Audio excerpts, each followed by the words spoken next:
회복되는데 우리의 신앙도 또 모든 예배도 주 안에서 아름답게 회복되게 될 줄로 믿습니다. 오늘 어린이 주일인데 100회를 맞이했습니다.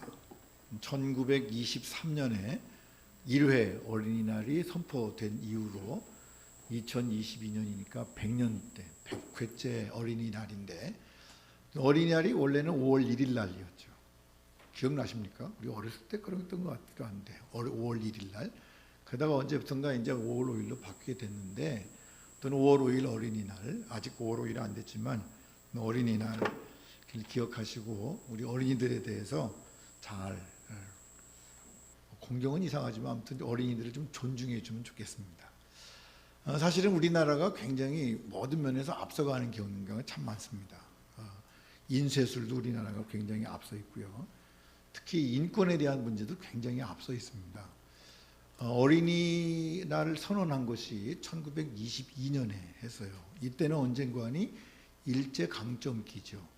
일제치하에서 어린이들이 억압받고 또 뭐 일반 백성들도 힘들어할 때, 그때 이제 어린이날 선언문을 천도교에서 먼저 해서 방정환 선생님과 중심으로 해서 만들었었고, 그 다음에 이제 그 다음에 2023년에 어린이날 공포식이 있었어요. 그때 이제 주로 역할한 것이 소파 방정환, 소파라는 말은 그 양반이 혼데, 방정환 선생님이 조선소년운동협회라고 하는 협회를 만들어서 그때 이제 처음으로 1회 어린이날이 시작되게 됐습니다. 역사적으로 보면 1924년 그 다음에 아동 권리에 대한 제네바 선언이 세계적으로 있었고요. 그 다음에 이제 1948년에 가서 세계 아동 인권 선언문이 발표가 됩니다. 그리고 이제 우리나라에서는 1957년에 대한민국 어린이 헌장이라고 아주 유명한 헌장이 하나가 정부에서 이제 입법해가지고 발표를 하게 되고요. 그 다음에 이제 1989년도에 들어와서 아동 권리에 대한 국제 협약이 이루어진 걸 보면 우리나라는 사실은 굉장히 빨리 됐죠. 1923년에 어린이라고 하는 말을 쓰게 됐어요. 어린 사람이죠. 어린 사람. 그래서 우리나라 말에 어린 이, 젊은 이, 늙은 이 굉장히 좋은 말인데, 어린이와 젊은이는 그래도 괜찮게 들리는데 늙은이 그러면 굉장히 욕하는 것 같은 그런 기분이 들거든요. 사실은 그게 그렇지 않거든요. 우리가 자꾸만 중국 그 영향을 받아서 노인 그러면 굉장히 공경하는 것 같아요. 노인이나 뭐 노인을 우리나라 말로 늙은이에요. 늙은 사람, 젊은 사람, 어린 사람 이렇게 부르는 거죠. 어쨌든 이제 우리가 어린이라고 하는 말을 처음 씀으로 인해서 어린 사람을 높여 부르는 그런 일이 있었어요. 1922년에 어린이날 선언문 제1회 어린이날 선언문이 있었는데 7가지예요. 좀 글씨가 작아서 좀 키웠습니다. 제가 써서 이제 1922년 5월 1일 날 발표했던 건데, 7가지 내용이 이런 거예요. 어린 사람들을 헛된 말로 속이지 마십시오. 많이 속였나 봐요. 그죠? 애들 속여 먹어가지고 1번이 뭐냐면 애들 속이지 마십시오. 그게 이제 1번이고, 엄마 아빠들이 많이 속이죠. 그죠? 해줄게 그리고 안 해주는 거 많고. 그죠? 그다음에 두 번째로는 어린 사람을 늘 가까이 하시고 자주 이야기하여 주십시오. 여러분, 이 당시에 이런 얘기는 이게 기절할 정도로 겁나는 얘기, 이게 아주 깜짝 놀란 얘기예요. 옛날에 애들은 사람 취급도 안 했고요. 애들하고 얘기도 안 했고 얘기도 못하게 했어요. 그런데 어린 사람을 늘 가까이 하시고 자주 이야기하여 주십시오. 1922년도에 하는 얘기예요. 그 다음에 어린 사람에게 경어를 쓰시되 늘 부드럽게 해달래요. 경어가 뭐죠? 존댓말 쓰라 애들한테. 그랬어요? 저랬어요? 라고 존댓말 쓰고 막 얘기하지 말고 부드럽게 말하라고. 저도 기억납니다. 우리 외할머니도 옛날 분이신데 교회 다니셨는데도 맨날 욕했어요. 저한테도 맨날 욕해가지고 뭐 가서 조금만 잘못하면 그냥 소리를 지르시고 이런 빌어먹을 놈 그러고 그러셔서, 다행히 그래도 빌어먹지 않으니까 얼마나 다행인지 모르는데 그 옛날 어른들은 다 그렇게 하셨죠. 뭐 보통 그렇게들 많이 하셨잖아요. 그래서 한 가지 잘한 거 있다면 그죠, 치마폭에다가 싸가지고 그런 말씀하셨다가 흥해라. 그래서 저도 옛날에 흥해라 그래서 흥했는지 모르지만 아무튼 흥하게 됐습니다. 부드럽게 말해달라는 거 하고 네 번째로는 어린아이 사람들에게 수면과 운동을 충분히 하게 하여 주십시오. 그 당시에 뭐 못했으니까 일제 강점기에 뭘 했겠어요. 잠자게 해주고 운동하게 달라고. 그다음에 다섯 번째로 뭐 이발이나 목욕 같은 걸 때에 맞춰 하도록 하게 달라고. 이런 거 그때는 못했으니까. 지금은 별로 그렇게 감동이 안 오죠. 그다음에 여섯 번째로 나쁜 구경 시키지 마시고 동물원에 자주 보내십시오. 좋은 구경 시켜달라고. 나쁜 거 구경시키지 말고 좋은 구경 자꾸 시켜주세요. 그리고 마지막으로 이제 장가나 시집 보낼 생각 마시고 사람답게 그 당시에는 이게 장가가 가고 시집 가는 것이 노동력을 얻는 거였어요. 집안에 노동력 하나가 들어오고 나가고 그런 거라 아이들을 이렇게 사고 파는 그런 형식이었기 때문에 이런 일들이 이제 어린이 헌장 가운데 어린이 선언서에 이런 게 들어가게 됐죠. 아무튼 중요한 게 오늘 제가 설교하는데도 중요한 대목이 하나 있는데 그게 이제 속이지 말라는 거거든요. 아무튼 어린이들을 속이지 말라는 게 1번인 거 보니까 되게 많이 속여 먹은 것 같고 그렇게 그것들이 이제 지금까지도 내려온 것 같은데 아무튼 우리는 어린이날을 맞이해서 이런 걸 좀 잘 생각하시면서 애들 속이지 말고 가까이 하시고 자주 얘기하고 존댓말 쓰고 부드럽게 하고 뭐 나머지는 또 좋은 구경 많이 시켜주시고 사람답게 은혜 가운데 잘 양육할 수 있는 지혜로운 부모들이 되시기를 간절히 바랍니다. 존 웨슬리 목사님은 이런 얘기를 했어요. 하나님 앞에 우리가 설 때에 하나님이 세 가지 질문하신대요. 하나님 앞에 딱 서면 하나님이 우리에게 세 가지 물어보신다는데 첫 번째 물어보시는 게 뭐냐면 이런 거예요. 내가 너한테 시간 줬는데 어떻게 썼냐. 너한테 내가 80년 줬잖아. 90년 주었잖아. 그 시간 어떻게 썼는데 그러신대요. 거기에 대한 답을 여러분들이 지금 생각해 놓으셔야 돼요. 지금부터 이제 집에 가셔서 자기장인가 노트에다가 이렇게 공책에다가 쓰셔야 돼. 나한테 80년 줬는데 지금까지 뭐 했나 어떻게 썼나 하는 걸 잘 생각해 보시고요. 두 번째로 물어보시는 게 있는데 뭐냐면 내게 준 돈을 어떻게 썼냐 그렇게 물어보신대요. 돈 주신 것도 이제 쓴 거 다 우리가 나중에 밝혀야 돼요. 조사하면 다 나와요. 요즘에 조사하면 다 나오더라고. 그러니까 뭐 청문회는 아니지만 하나님 나라 가면 두 가지. 마지막 세 번째가 뭐냐면 내가 너에게 자녀를 주었는데 어떻게 가르쳤냐 물어보신다는 거죠. 그래서 웨슬리 목사님은 이 세 가지를 인생에 있어서 시간과 돈과 자녀들을 어떻게 쓰고 어떻게 가르쳤는지를 하나님이 물어보실 테니까 너 거기에 대한 답을 잘 연구해 놔라 이제 그런 말씀했어요. 우리도 잘 생각해 둬야 되는데 사실은 오늘 어린이날인데 우리가 이제 어린이날을 설교하기가 참 쉽지 않아요. 어린이날 어른들한테 설교할 때 뭐라고 해야 되나 맨날 어린이 사랑하라고만 하잖아요. 그죠? 뭔 사랑하라고만 할 수밖에 없는데 가만히 생각해 보니까 하나님 앞에서는 다 어린이더라고요. 여러분도 어린이 아니에요? 하나님 앞에? 몇 살 먹었는데? 난 80살 먹었는데 하나님 몇 살 같아? 하나님은 뭐 무한대니까. 하나님 앞에서는 모두가 다 어린이죠. 우리가 하나님의 자녀라고 그래요. 이 자녀라고 하는 말은 영어로 children이라고 그러는데 children이라는 말은 아이라는 말이거든요. 우리는 하나님의 자녀들이 하나님의 아이들인데 몽땅 다 하나님의 아이들이니까 우리가 아이를 기르기도 하지만 하나님 앞에서는 우리가 아이인 줄로 믿습니다. 그런데 어린이날이 사실은 우리 어린이들을 위한 날이기도 하지만 사실은 하나님의 자녀된 우리를 위한 날이기도 하니까 오늘 주시는 말씀은 어린이들에게도 해당되지만 오늘 우리도 그 말씀을 듣고 하나님의 어린아이로 우리가 온전한 삶을 살아야 될 줄로 믿습니다. 그래서 하나님 말씀 같이 나눌 텐데 그럼 어떻게 하면 좋을까 그런 거예요. 오늘 말씀 가운데 보니까 이렇게 기록했더라고요. 아이를 훈계하지 아니하려고 하지 말라.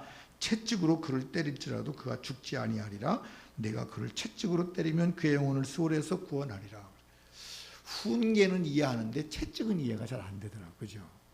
그래서 자꾸 이 얘기 가지고 체벌하는 거 문제가 나와요. 아니 성경에도 채찍으로 때리라고 그랬는데 체벌하는 게 무슨 여러분 오해하지 마십시오. 이 당시의 문화하고 지금 문화하고 다르고요. 지금 이 얘기는 뭐냐면 채찍이라고 하는 말은 마음속에 깊이 박히는 그런 얘기예요. 훈계는 그냥 나무라는 거지만 채찍은 자국이 남는 거거든요. 마음속에 확실하게 자국을 남겨라 그런 얘기예요. 그러니까 꼭 그것을 뭐 체벌해라 그런 거예요. 저도 체벌하는 거 별로 좋아하지 않는 사람이고 저도 반대하는 사람입니다. 옛날에 많이 맞았거든요. 우리 많이 맞고 자랐잖아요. 그죠? 학교에서 그냥 맨날 손바닥 대나무 뿌리로 손바닥 많이 안 맞은 것처럼 앉아 깨지 마시고 나는 잘못해서 그런지 모르지만 선생님들한테 내가 대나무 뿌리로 그냥 손바닥을 얼마나 맞았는지. 우리 영어 선생님 한 분은 그냥 아침마다 쭉 가면 저를 영어 시간만 되면 단어 100개를 시험 봐요. 100개를 시험 보고 하나 틀리는데 한 대씩이야. 그 저는요, 적어도 내가 80개는 맞았어. 그래도 20개는 틀려. 그럼 몇 대를 맞아야 돼? 20대를 맞아야 돼. 최소한 5대는 맞아야 돼. 안 맞아도 아무튼 틀리는 만큼 맞아야 되니까. 우리 친구 하나는 이것 때문에 학교를 그만뒀어요. 이 친구는 조금 이렇게 지능이 약간 떨어지는 친구였는데 영어 시험을 이렇게 단어를 시험 보면 5개도 못 맞춰. 그러니까 맨날 90대 이상씩 맞는 거예요. 그러니까 한 2달쯤 나오다가 그만두더라고. 학교를 그만뒀어요. 마음 아프죠. 그 체벌 옛날에는 다 그렇게 많이들 했죠. 근데 우리 탤런트 중에 김혜숙 씨인가요? 그분이 그런 책을 썼죠. 꽃으로도 때리지 마라. 김혜자 선생님이 아이들을 때리는데 꽃으로도 때리지 말래. 때리는 거 안 된다는 거예요. 근데 여러분 매로 때리는 것보다 더 중요한 거는 가르치는 거예요. 사실은 매로 때리는 것보다 올바르게 가르치는 게 더 중요하더라고요. 그래서 여기로 말하는 훈계나 채찍은 애들을 체벌하라는 얘기가 아니고 잘못된 행실에 대한 엄한 징계를 말하는 거예요. 그냥 넘어가지 말라 그 말이에요. 그냥 넘어가면 안 된다 그런 얘기죠. 우리는 아이들을 키우면서 그냥 넘어가는 게 너무 많고요. 우리가 어린이지만 하나님 앞에서 우리 자신을 하나님 뒤돌아보면 그냥 넘어가는 게 너무 많아요. 다른 사람들은 다 이렇게 하지만 하나님 앞에서 우리 자신이 스스로가 그냥 넘기는 게 많잖아요. 그냥 넘어가면 안 되는 것들이 있어요. 예수님께서 제자들 가운데 베드로를 사랑하셨는데, 물론 베드로만 사랑하신 건 아니고 다 사랑하셨지만, 베드로가 하루는 밤에 배를 타고 갈릴리 호수를 건너가는데 갑자기 예수님이 이제 밤 사경에 깊은 밤에 바다 위를 걸어오시는 거예요. 제자들도 배를 가지고 밤에 그 호수를 건너가는데 근데 예수님이 물 위를 걸어오시니까 얼마나 놀랐겠어요. 막 유령이다. 그리고 이제 막 소리치고 그러는데 베드로가 예수님께서 내니 염려하지 마라. 그러니까 베드로가 뭐라고 그러는 거 아니? 주님이시면 나도 좀 가도 될까요? 그 주님 뭐라고 말씀하셨다고요? 그래 와라 그러셨다고. 그럼 거기 뛰어 들어갈 것 같아요? 베드로가 그 위를 걸었대요. 성경은 몇 발짝 걸었다는 얘기는 안 나와. 한 발짝 걸었는지 두 발짝 걸었는지 세 발짝은 몰라요. 근데 몇 발짝 걸었는지 모르지만 아무튼 베드로가 물 위를 걸었더랬어요. 근데 조금 있다가 베드로가 빠졌거든요. 근데 예수님께서 오셔서 베드로의 손을 잡으시고 베드로에게 그래 그 정도면 됐다. 저 같으면 그랬을 것 같아. 왜? 물 위를 걸었잖아. 물 위를 걸어본 사람. 우리는 할 말이 없어요. 왜? 안 걸어봤잖아. 우리는 예수님한테 나도 좀 걸어보게 해주세요 라고 해본 적도 없어요. 저도 그렇지만 해본 적도 없고 하고 싶은 생각도 없어요. 빠질 텐데 뭐. 그러니까 우리는 안 해봤는데 베드로는 그거 했거든요. 몇 발짝인지 갔단 말이에요. 그러면 예수님께서 야 대단하다. 그래도 몇 발짝 걸었으니까 뭐 그러셨으면 좋겠는데 예수님이 갑자기 오셔갖고 무슨 말씀하시는 거니? 이렇게 말씀하시니 믿음이 작은 자여 왜 의심했느냐. 그 말은 뭐냐면 그냥 넘어갈 수 없다는 말이에요. 예수님은 그 순간에도 베드로에게 그 사건을 가지고 그냥 넘어가지 못하였어요. 그리고 말씀하시는 거예요. 훈계하시죠. 왜 믿음 없이 왜 의심했냐? 왜 그래서 빠져가냐? 그런 얘기를 하시죠. 그냥 넘길 수 없는 일이 있다는 거죠. 오늘 말씀 가운데 세 가지 말씀 드릴 건데 우리 아이들에게도 그렇게 가르쳐야 되고 우리도 그렇게 해야 돼요. 하나님이 우리에게 그냥 넘기시지 않는 세 가지 일이 있어요. 첫 번째 일이 뭐냐면 하나님은 우리가 거짓말했을 때 그냥 넘기시지 않아요. 하나님은 제일 싫어하는 것 중에 하나가 거짓말하는 거예요. 거짓말하는 거. 사실이 아닌 것을 사실인 것처럼 꾸며대며 말하거나 많은 말 그 자체가 거짓말인데 이 거짓말이라고 하는 말이 히브리 원어에서는 또 썩었다, 부패했다 그런 뜻도 있어요. 그러니까 거짓말 자체가 이미 부패한 거예요. 썩은 거예요. 그거는 하나님이 기뻐하시지도 않고 우리를 그렇게 만들어버리고 말죠. 영어에서는 파울이라고 그러는데 반칙을 범하고 이렇게 선에서 벗어난 걸 파울이라고, 어떤 규칙에서 벗어나는 걸 말해요. 그래서 오늘 본문 말씀 가운데 보니까 하나님께서 우리에게 원하시는 것이 있다면 그것은 정직이죠. 내 아들아 만일 내 입술이 정직을 말하면 내 속이 유쾌하리라.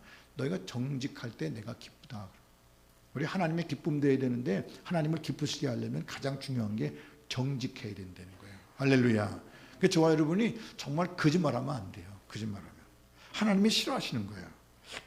거짓이나 꾸밈이 없이 바르고 곧는 것이 정직이라고 하는 것이고, 속으로 품은 생각과 겉으로 드러나는 행실이 다르지 않는 것 같은 것을 우리는 정직이라고 말해요. 그러니까 우리는 내 속에 있는 것이나 겉으로 드러나는 것이 똑같아야 돼요. 사랑하면 사랑 안에 있는 거 나와야 되는 거거든요. 근데 이것이 달라지면 그것이 거짓말이 된다는 거예요. 성경 말씀 가운데 보니까 출애굽기도 이렇게 말씀하셨어요. 너는 가난한 자의 송사라고 정의를 굽게 하지 말며 거짓 일을 멀리하래요. 거짓말을 멀리하라고. 그건 멀리하고 무죄한 자와 의로운 자를 죽이지 말라. 중요한 것은 하나님도 출애굽기에서 이스라엘 백성들에게 광야에 나온 애굽에서 나와서 하나님 나라 가나안 땅을 향을 가는 그 사람들에게 뭐라고 말씀하시는 거니? 거짓 일을 멀리해라. 이 얘기를 하시는 말씀은 그들이 거짓말을 했다는 얘기예요, 안 했다는 얘기예요? 했다는 얘기로. 그럼 오늘 우리에게도 이 말씀을 하시는 거는 우리가 거짓말을 한다는 얘기, 안 한다는 얘기예요? 한다는 얘기.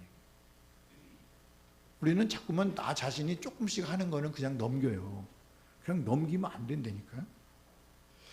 레위기 가운데도 그래요. 출애굽기, 레위기, 민수기 쭉 있는 말씀들 읽어보면 레위기는 뭐라고 말하는 거 아니? 너희는 도둑질하지 말며 속이지 말며 서로 거짓말하지 말래. 속이지도 말고 거짓말하지도 말라는 거죠.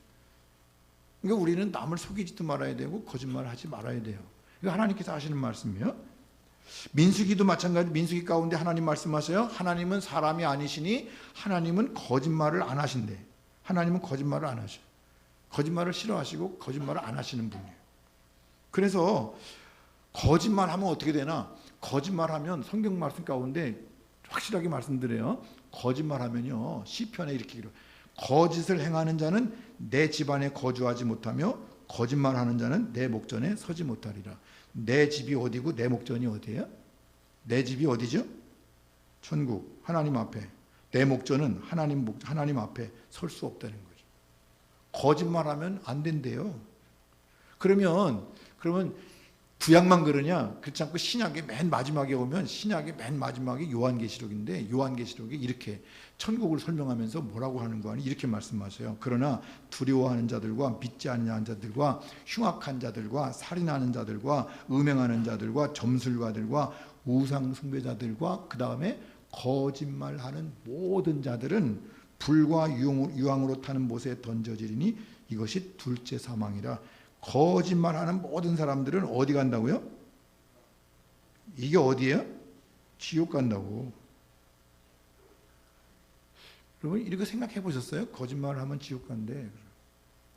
제가요, 그 전에 이제 저희 친구 형님도 목회하셨거든요. 신학교 다닐 때 친구 그 형네 집에 그 교회에 놀러 갔어요. 근데 그 형의 아들은 조카죠. 친구의 조카가 있더라고. 그래서 제가 그 친구 아들을 놀리느라고 얘기했어요. 야 임마, 네 아버지 바뀌었어. 보통 그렇게 많이 하잖아요, 그죠? 그 네 아버지가 지금 네 아버지인 줄 알아? 아니야. 그러면서 얘한테 했더니요, 얘가 가만히 저를 쳐다보더니요, 전사님 거짓말하면 입 찢어져요 그러더라고. 내가 깜짝 놀랐어요. 아니, 얘가 심각하게 저를 보더니요, 걔가 고민하는 게 아니라 걔가 나 때문에 고민하더라고. 저 양반이 거짓말하는 저를 보더니 고민이 됐나 봐. 그러더니 하지 말라고. 거짓말하면 입 찢어진다고. 깜짝 놀라가지고 미안하다고 그러고 말았거든. 근데 입 찢어지는 정도가 아니고요, 거짓말하면 어떻게 된다고요? 지옥 간대. 하여튼 뭐 더 이상 안 해도 아시겠죠. 지옥 가고 싶은 사람은 거짓말해도 돼. 근데 하나님은 우리에게 거짓말하지 말라고. 요한계시록 계속 그래요. 요한계시록 21장 8절, 요한계시록 21장 27절, 무엇에든지 속된 것이나 가증한 일 또는 거짓말하는 자는 결코 그리로 들어가지 못하되. 그리로가 어디예요? 천국. 거짓말하는 자는 결코 못 들어간대. 절대 못 들어간대. 거기에는 못 들어간다고. 요한계시록 21장 7절, 요한계시록 22장 15절. 개들과 점술가들과 음행하는 자들과 살인자들과 우상숭배자들과 및 거짓말을 좋아하며 지어내는 자는 다 성 밖에 있으리라. 성이 어떤 성이에요? 하나님 나라 예루살렘 성, 새 예루살렘 성 밖에 있으니까 어디에? 지옥. 이 예언계시록 21장, 22장에 계속 말하는 거 보니까 이게 굉장히 중요한 거예요. 늘 말씀드리지만 계속 말하는 거는 중요한 거죠. 이거 시험 문제 반드시 나오는 거라고 그랬어요. 시험 문제 나온다. 거짓말하면 어디 가냐? 지옥. 거짓말하면 못 들어가는 데가 어디냐? 천국. 지옥은 못 들어가잖아. 거짓말하면 못 들어가는 데가 천국. 들어가는 데는 지옥. 여러분 꼭 기억하셔야 돼요. 근데 이런 모든 것들을 보면서 하나님께서 이스라엘 백성 열왕기상, 역대상 이렇게 당화를 쭉 보면 이스라엘 왕들을 평가하는 기준이 있어요.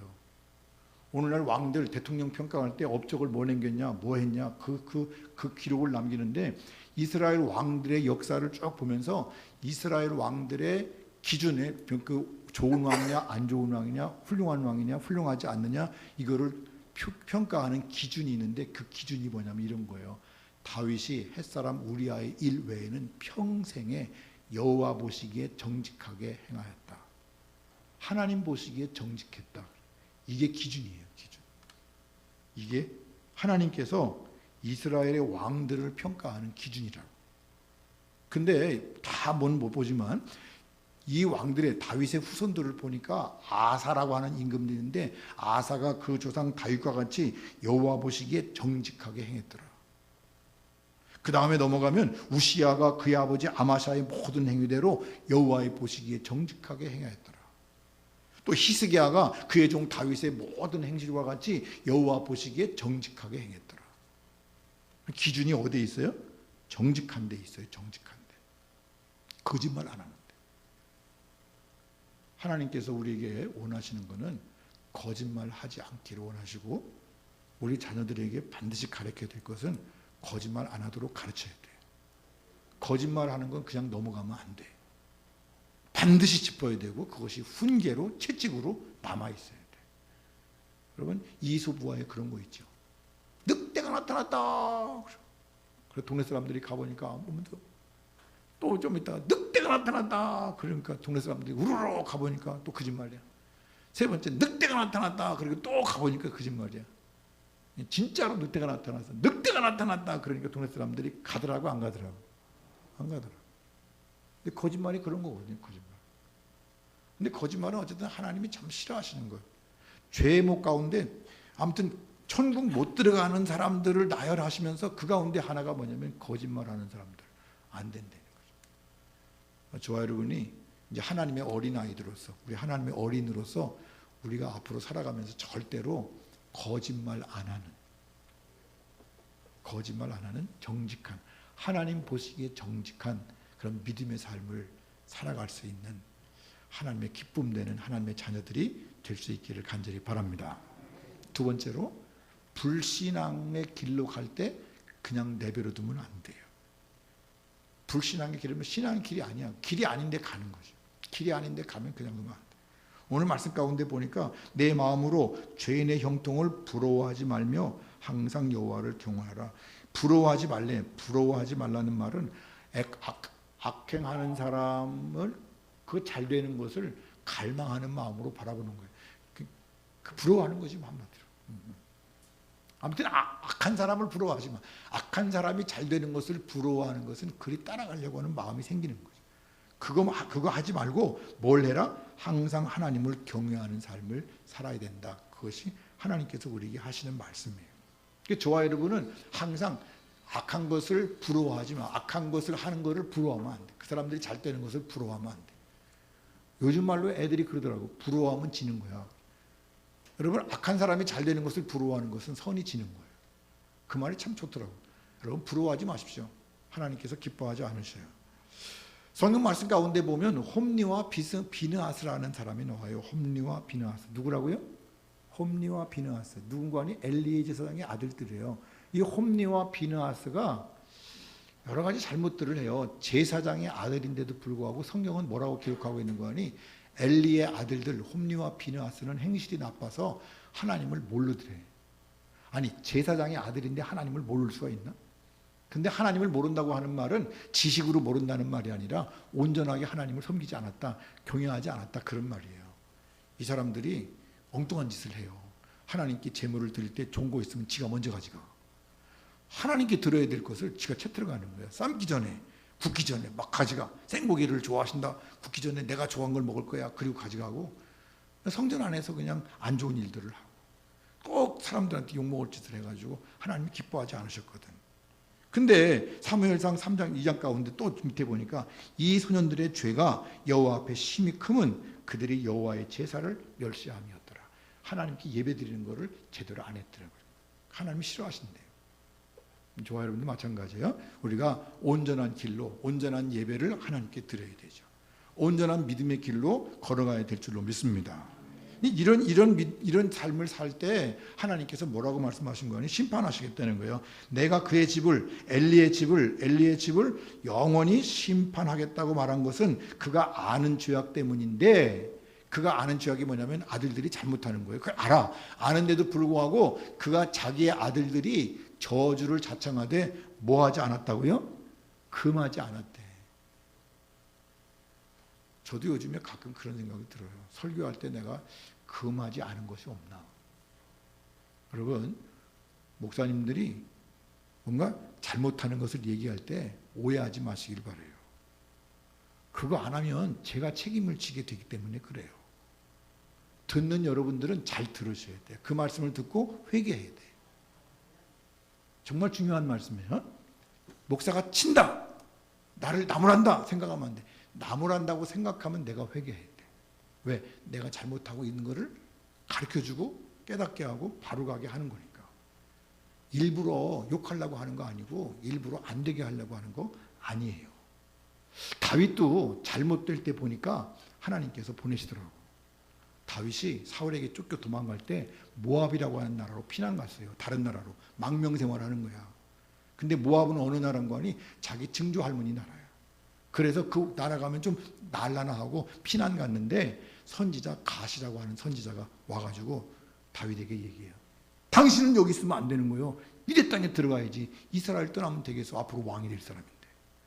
그래서 다윗이 회개하고 비록 사울에게 도망다니지만 그럼에도 불구하고 다시 유대로 들어가게 된다고. 구약 성경에 나와 있는 말씀이에요. 다윗이 바세바를 범하고 우리아를 죽였을 때도 선지자 나단을 통해서 나무라시죠.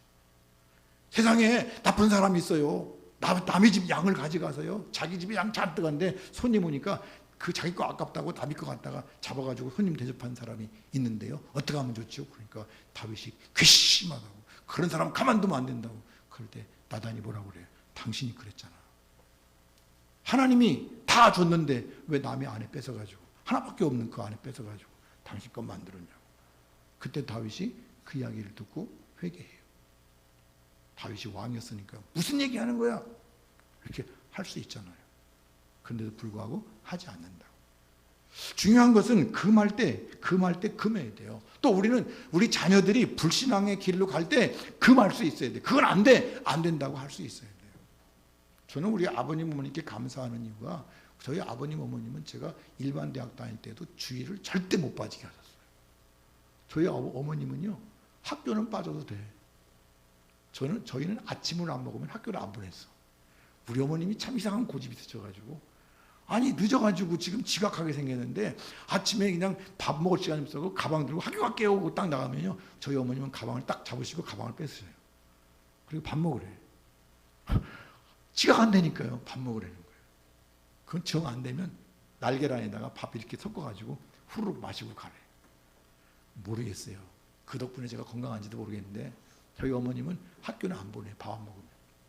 근데요, 교회 안 갔다가 난리가 나요. 교회는 반드시 가야 되고요. 제가 일반 대학 다닐 때 주일날 MT 가거나 무슨 뭐 행사, 학교에서 행사 있어도 한 번도 빠진 일이 없어요. 주일날은 교회학교 교사해야 되죠. 성가대 해야 되죠. 그리고 오후에 또 애들 성가 연습해야 되죠. 그런 거 다. 그러면 저녁 때 집에 왔어요. 근데 그게 우리 신앙, 저희 신앙이었어요. 정말 감사하죠. 성경 말씀 가운데 보니까 사무엘상에 또 그래요. 내 두 아들 홈리와 비느하스가 한날에 죽을 거다. 하나님께서 하시는 말씀이에요. 한날에 죽을 건데 그 둘이 당할 일이 내게 표징이 될 거다. 참 무서운 말씀이기도 하고, 저와 여러분이 정말 불신앙의 길로, 믿음이 아닌 길로 걸어가지 않기를 간절히 바랍니다.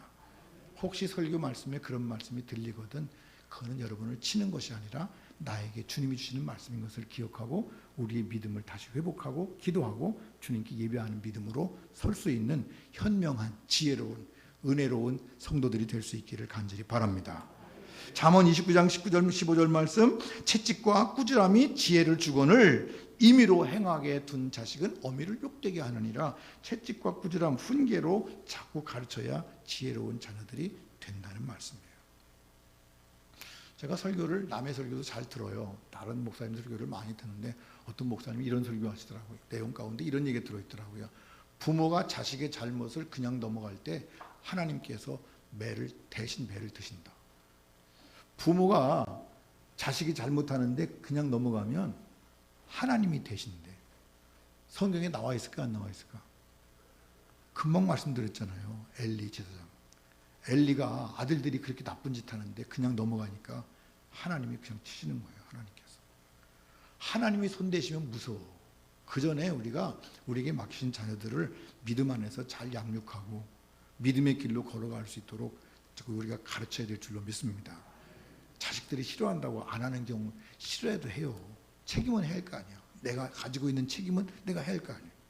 내가 열심히 해서 안 해서 그거 할 수 없지만 안 해서 가면 어떡하냐. 요즘에 엄마들이 되게 그러더라고. 학교는 가라고 교회는 가지 말라고. 코로나 때도 학교는 열심히 가는데 교회는 가지 말라고. 학교에서도 그러고, 학교에서 그러니까 교회에서 그러고, 교회 다니는 엄마들도 그러고. 참 뭐가 뭔지 잘 모르겠더라고.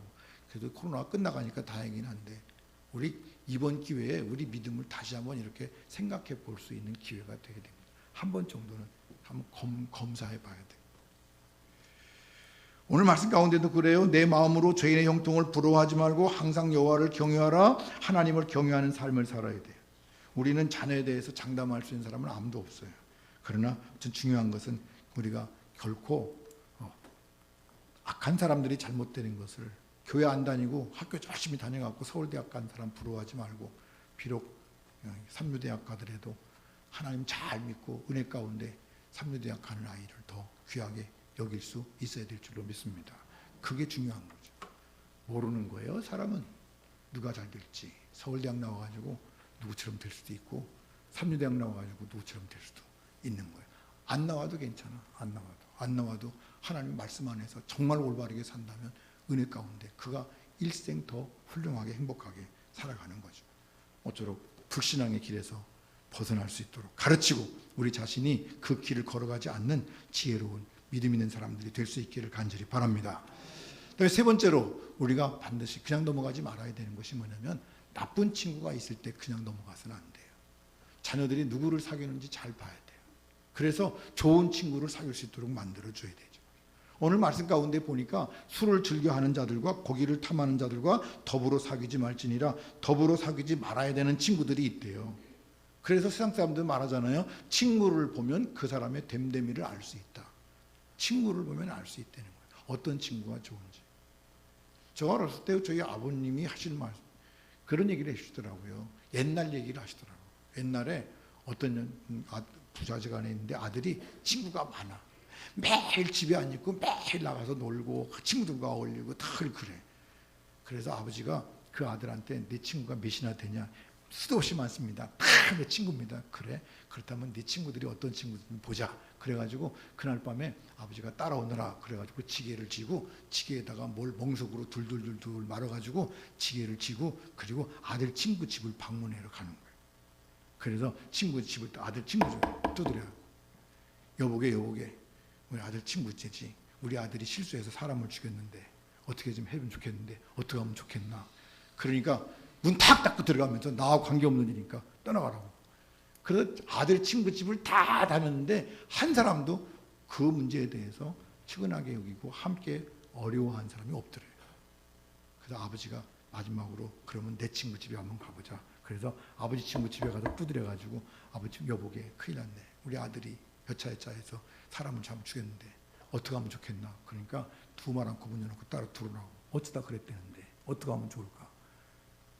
여러분, 중요한 것은 친구가 많은 게 중요한 것이 아니라 어떤 친구가 있냐는 게 중요한 거죠. 가장 중요한 친구가 누구죠? 예수 그리스도. 그분이 우리의 친구인 줄로 믿습니다. 예수님 친구를 좀 잘 사귀십시오.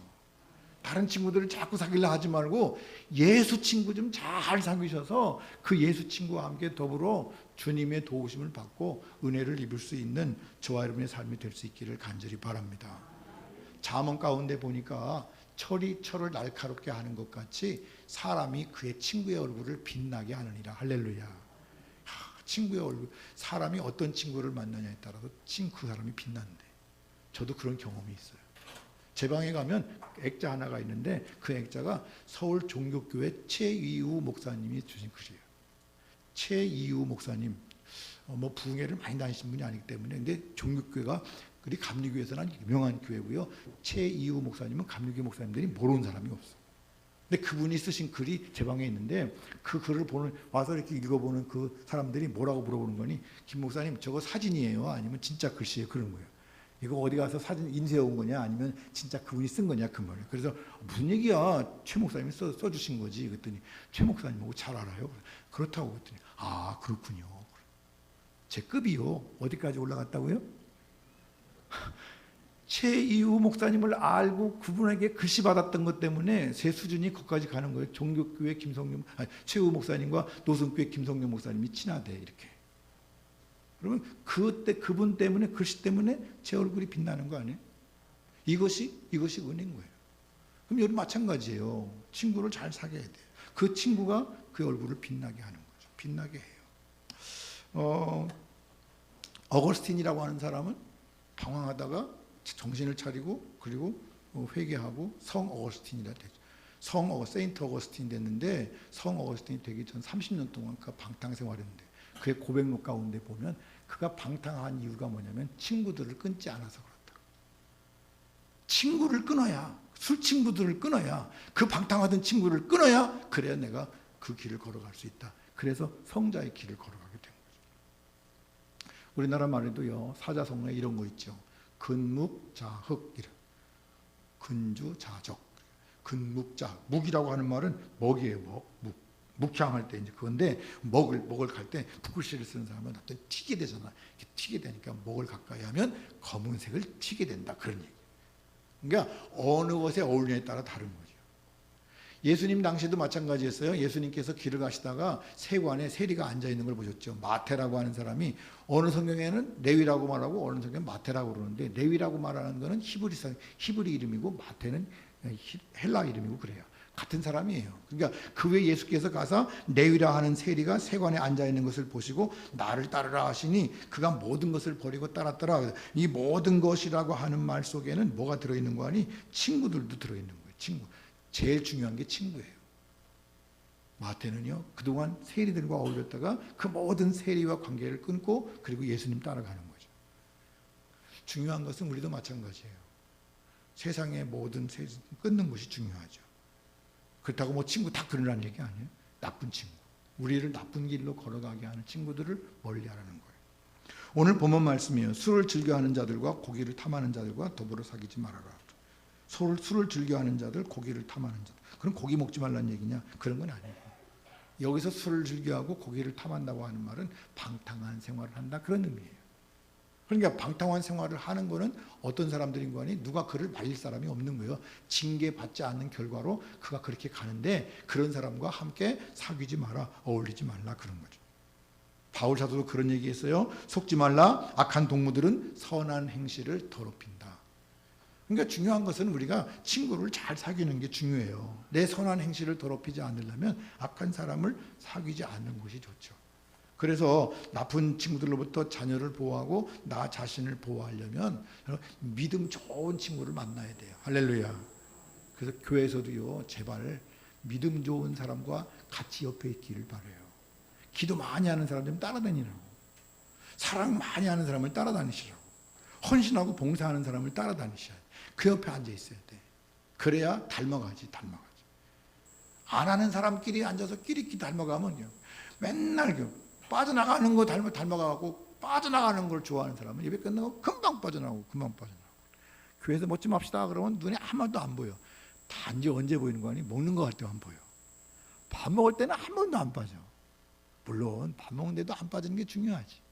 근데 중요한 건 뭘까요? 주님의 일을 할 때 같이 해는 같이. 기도합시다 그러면 나와서 기도하고, 예배 드립시다 그러면 같이 예배 드리고 그런 걸 해야 되지. 기도합시다 그러면 한 번도 안 나오고, 밥 먹으러 갑니다 그러면 꼭 나오고, 그러면 이게 좀 미안한 얘기인데 그런 사람과는 안 사귀는 게 좋아. 어떤 사람하고 사귀는 게 좋아?